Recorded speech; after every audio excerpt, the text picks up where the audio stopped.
السلام علیکم ورحمۃ اللہ وبرکاتہ۔ سورہ فاتحہ کی تفسیر کے ضمن میں آج درس نمبر 45 ہے۔ اہدنا الصراط المستقیم، اے ہمارے رب ہمیں ہدایت بخش، ہمیں وہ سیدھی راہ دکھا جو صراط مستقیم کی راہ ہو، یہ وہ راہ ہو جس پر ہدایت ہو، یہ وہ راہ ہو جو تیری خوشنودی کی راہ ہو۔ اس ضمن میں ایک اعتراض ہوتا ہے، اس کا آج ہم جواب لینے کی کوشش کریں گے۔ دیکھیں، جب نمازی نماز میں سورہ فاتحہ پڑھتا ہے اور اس مقام پر پہنچتا ہے کہ اہدنا الصراط المستقیم، اے ہمارے رب ہمیں سیدھی راہ پر چلا، تو ایک اعتراض ہوتا ہے کہ بھائی جب یہ نماز پڑھ رہا ہے تو صراط مستقیم پر ہے، تو صراط مستقیم پر ہونے کے بعد صراط مستقیم کا مانگنا یہ کیا بات ہوئی؟ ایک آدمی مثال کے طور پر نوکری کر رہا ہے اور وہ کہہ رہا ہے کہ بھائی مجھے نوکری دو، تو آپ کہیں گے بھائی نوکری تو تمہارے پاس آلریڈی موجود ہے، تم نوکری کیوں مانگ رہے ہو؟ تو اس کو عربی میں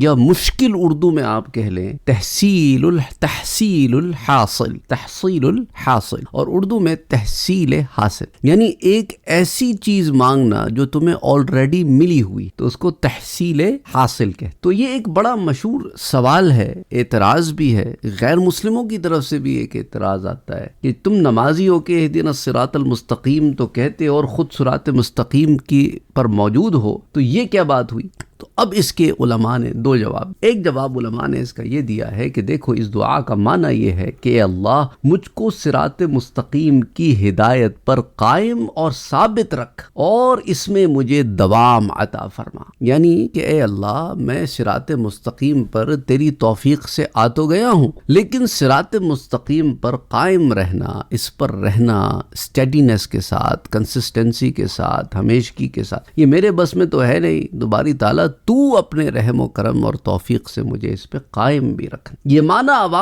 عام مسلمین کے اعتبار سے ہے، اور اس کی تائید قرآن کریم میں موجود ہے سورہ آل عمران میں کہ ربنا لا تزغ قلوبنا بعد اذ ہدیتنا، اے ہمارے رب ہمیں ہدایت دینے کے بعد ہمارے دلوں کو ٹیڑھا نہ کرنا، ہدایت سے پھیرنا نہ۔ اور اس حدیث میں بھی اس کی تائید ہوتی ہے جو امام ترمذی روایت کرتے ہیں، حضرت انس بیان کرتے ہیں کہ حضور صلی اللہ علیہ وآلہ وسلم بکثرت یہ کہتے تھے کہ یا مقلب القلوب ثبت قلبی علی دینک، کہ اے دلوں کے پلٹنے والے میرے دل کو بھی اپنے دین پر قائم اور ثابت رکھ۔ جامع ترمذی میں حدیث موجود ہے۔ اچھا، اب دوسرا معنی کی طرف آتے ہیں کہ اللہ تعالیٰ کی صفات اور اس کی معرفت کے درجات جو ہیں وہ غیر متناہی ہیں، انفینٹ ہیں، اور نمازی معرفت کے جس درجے میں ہے وہ اس سے اگلے مقام کی معرفت کی دعا کر۔ تو خلاصہ کیا ہوا کہ میری ہدایت میں ترقی عطا فرما، اور یہ ایک ایسا جواب ہے جو خواص کے لیے، خاص لوگوں کے لیے ہے، جو معرفت کی دنیا میں قدم رکھتے ہیں اور پھر معرفت کے درجات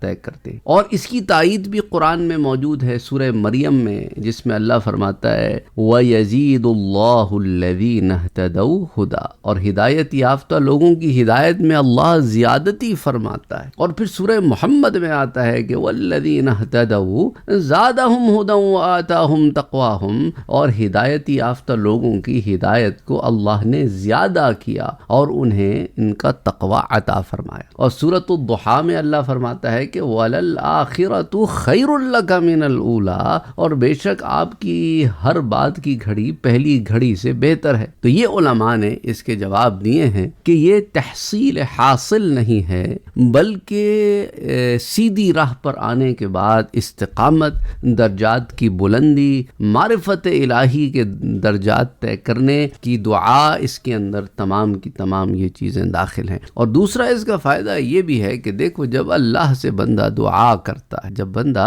اللہ سے دعا کرتا ہے اور استدعا کرتا ہے اور ایک چیز اسے ملی ہوئی ہے، اس پہ ثابت قدمی مانگتا ہے، اس نعمت کے چھن جانے سے ڈرتا ہے، تو اس کے اندر آٹومیٹکلی ہمبلنس پیدا ہوتی ہے، اس کے دل میں رب کی طرف جھکاؤ پیدا ہوتا ہے، غرور و تکبر سے دور ہوتا ہے، اپنے آپ کو بہت نیک نہیں سمجھتا، وہ کہتے ہیں نا، نفس کو قابو میں رکھنے کے لیے ایک بہترین آلہ کار اللہ سے مانگو، جو مل گیا ہے وہ بھی مانگتے رہو اور جو نہیں ملا وہ بھی مانگتے رہو، دینے والی اس کی ذات ہے، اس سے اس کا کرم مانگتے رہو کہ کرم مانگتا ہوں، رحم مانگتا ہوں، باری تعالیٰ بس تجھی سے مانگتا ہوں، تیرے ہی در پہ آ گیا ہوں، تیرا ہی منگتا ہوں، تیرا تیرا ہی سوالی ہوں عطا کر، کہ تو ہی عطا کرنے والا ہے. تو کسی سے کوئی چیز لے لے تو کوئی اسے دینے والا نہیں، اور تو کسی کو دے دے تو کوئی روکنے والا نہیں. یہ ایک سبحان اللہ ایک ایسا اصول ہے نا جس کو اللہ سبحانہ و تعالی نے سورہ فاطر میں بھی بیان فرمایا ہے اس کی دوسری آیت میں کہ ما یفتح اللہ للناس من رحمت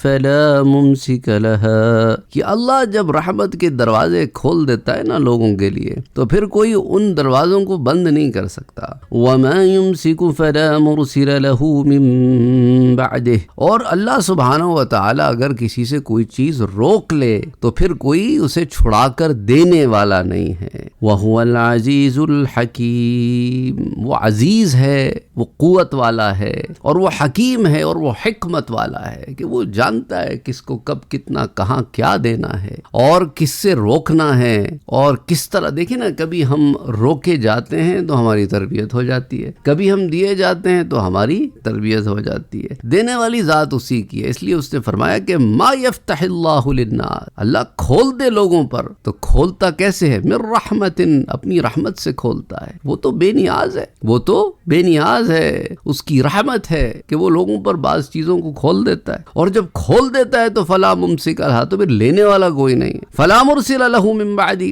اور وما یمسک، اور جب لے لے تو پھر فلا مرسل لہ من بعدی، تو پھر کوئی اسے دینے والا نہیں ہے. تو بہرحال اللہ سبحانہ و تعالیٰ کی ذات سے ہمیشہ مانگتے رہو. اس کے اندر نہ صرف مال داخل نہیں ہے، یاد رکھو جب اس نے کہا نا ما یفتح اللہ للناس من رحمت فلا ممسک لہا، تو اس رحمت میں، دینے میں، دروازوں کے کھولنے میں صرف مال داخل نہیں ہے. ہر وہ شے جو زندگی کی آسائش و آلائش، رشتے ناتے، بچے، سب کچھ اس میں داخل ہے. ماں باپ ہیں، عام رشتہ دار ہیں، ضروریات زندگی ہیں. دیکھو نا میں آپ سے ایک آخری بات شیئر کرتا ہوں آج کے درس کی. مجھے بچوں کے ایک پروگرام میں جانے کا موقع ملا، ابھی پچھلے ہفتے کی بات ہے.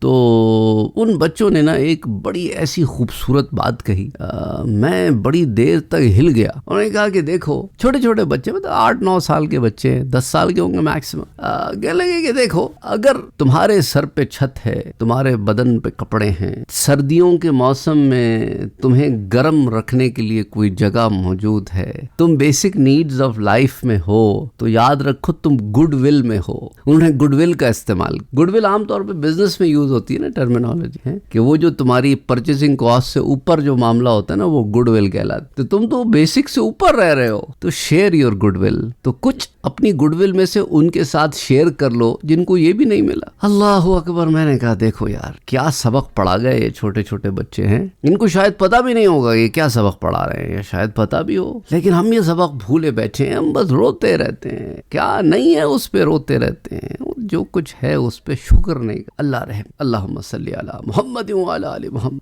Don't forget to like, share, comment and subscribe to Sayyid Saad Qadri.